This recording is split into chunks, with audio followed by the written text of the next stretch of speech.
Okay, तो previous session में हमने प्रॉपर्टीज देखे थे, राइट।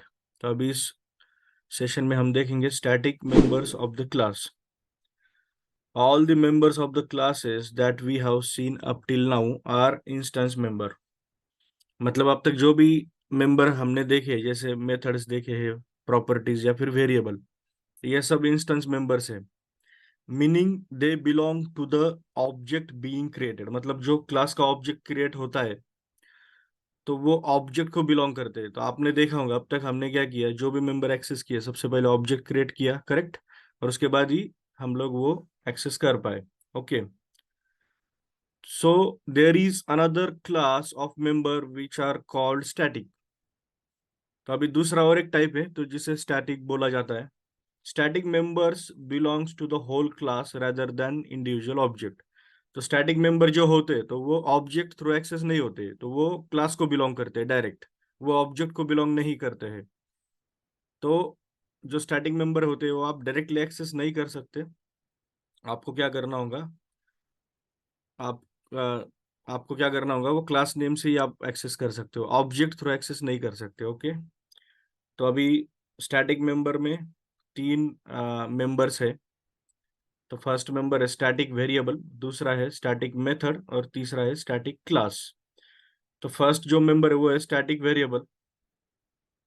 ओके, तो फर्स्ट पॉइंट क्या है, static variable defined with static keyword.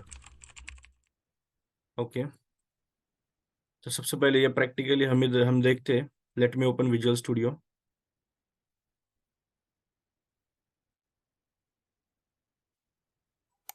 अभी हम लोग इस फोल्डर में ही काम कर रहे हैं, चैप्टर नंबर 3 में, राइट। तो यहाँ पे राइट क्लिक करके ऐड न्यू प्रोजेक्ट।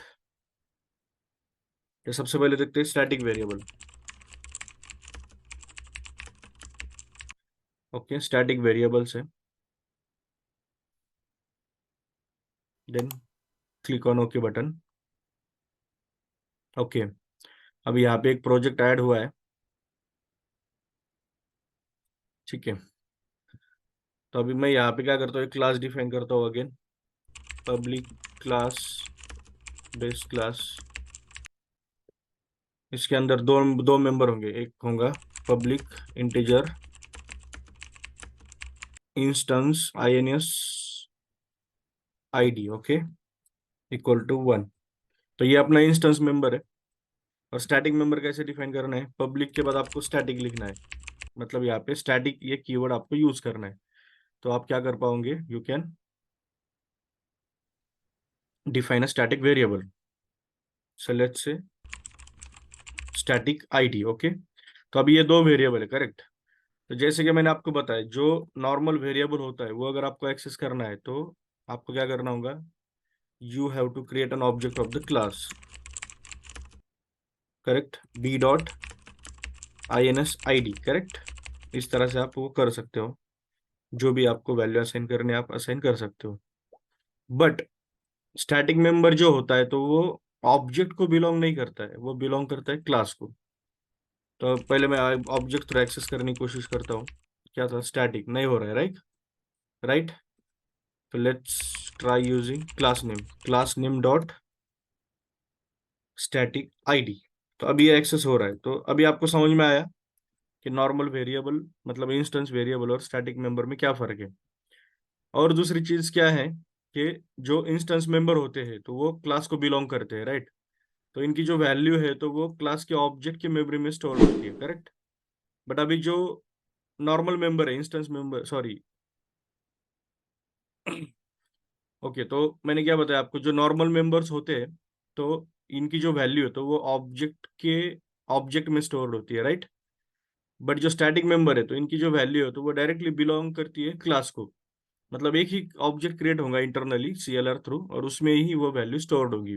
ओके, तो जैसे अगर मैंने यहाँ पे किया b dot plus plus, okay, तो यहाँ पे क्या होगा, उसकी वैल्यू 1 से इंक्रीज हो जाएंगे तो वैल्यू क्या होंगी, यहाँ पे भी 1 है, राइट, तो 1 + 1 यहाँ पे 2 होंगी, राइट। ठीक है, बट अगर मैं ये जो मेंबर है स्टैटिक मेंबर, अगर इसकी वैल्यू इंक्रीज करता हूँ तो यहाँ पे क्या होंगी, ये वैल्यू क्या होंगी, 2 हो जाएंगी। But again if I create an another object of this class B1, correct, और अगर मैं फिर से यहाँ पे लिखता हूँ B1 dot instance ID plus plus, तो आपको क्या लगता है इसकी वैल्यू क्या होंगी, व्हाट डू यू थिंक? और फिर से अगर मैंने ये कॉल किया तो इसकी क्या वैल्यू होंगी?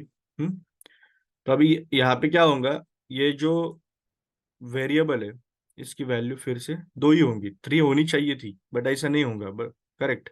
इसका रीजन क्या है कि ये ऑब्जेक्ट अलग है और ये ऑब्जेक्ट अलग है, बट ये केस में ऐसा नहीं होगा, यहाँ पे ये वैल्यू 3 हो जाएंगी।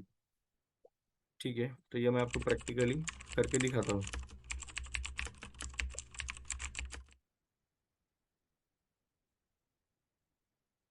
यहाँ पे बस एक डिबगर लगा दो और एग्जीक्यूट करो। डिबगर किस लिए लगाना है, ताकि हमें स्टेप बाय स्टेप एग्जीक्यूशन समझ में आता है बस। आप डायरेक्टली भी एग्जीक्यूट कर सकते हो। जैसे अभी ये फर्स्ट मेरा ऑब्जेक्ट है B, करेक्ट, तो अभी ये वेरिएबल है, इसका वैल्यू है 1। ये दूसरा वैल्यू वेरिएबल, इसका भी वैल्यू 1 है। फिर से हमने वहां पे 1 1 ही असाइन किया है दोनों को, करेक्ट। फिर मैंने किया B डॉट, ये जो है INS ID प्लस प्लस किया, तो यहाँ पे ये 2 हो गया, करेक्ट। फिर से स्टैटिक ID भी मैंने प्लस प्लस किया, वो भी 2 हो गया। ठीक है, फिर अभी और एक ऑब्जेक्ट क्रिएट किया है B1, करेक्ट। अभी यहाँ पे ये 2 है, हमें ऐसा लग रहा है कि ये 2 है, अभी 3 हो जाएंगे, बट ऐसा नहीं होता है, ये ऑब्जेक्ट अलग है, करेक्ट। तो इसकी वैल्यू देखो आप, फिर से रिसेट हुई है ना, B1 INS ID 1, क्योंकि ये ऑब्जेक्ट अलग है, इसको फिर से ये डिफॉल्ट वैल्यू असाइन हो गई यहाँ पे जो थी वो। फिर ये केस में वो फिर से क्या होगा, 2 हो जाएंगे। ठीक है, तो इसका रीजन क्या है कि इनके दोनों के जो ऑब्जेक्ट है वो अलग है, और ये जो नॉर्मल वेरिएबल ये ऑब्जेक्ट को बिलोंग करता है, करेक्ट। ठीक है, इसलिए वो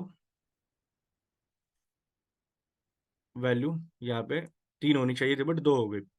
बट ये केस में ऐसा नहीं है, ये क्लास को बिलोंग करते हैं और इसका एक ही ऑब्जेक्ट है जो इंटरनली क्रिएट हुआ है। तो ये केस में यहाँ पे देखो ये वैल्यू 3 हो गई। तो इसका मतलब क्या है, जो स्टैटिक वेरिएबल होते हैं तो वो नॉन स्टैटिक वेरिएबल के साथ मेमोरी शेयर करते हैं।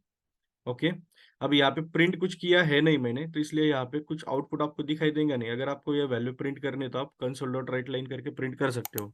ओके, बट अभी ये वैल्यू स्टैटिक वेरिएबल में इतना ही है, उसके जो 2 पॉइंट्स है तो मैं यहाँ पे डाल देता हूँ।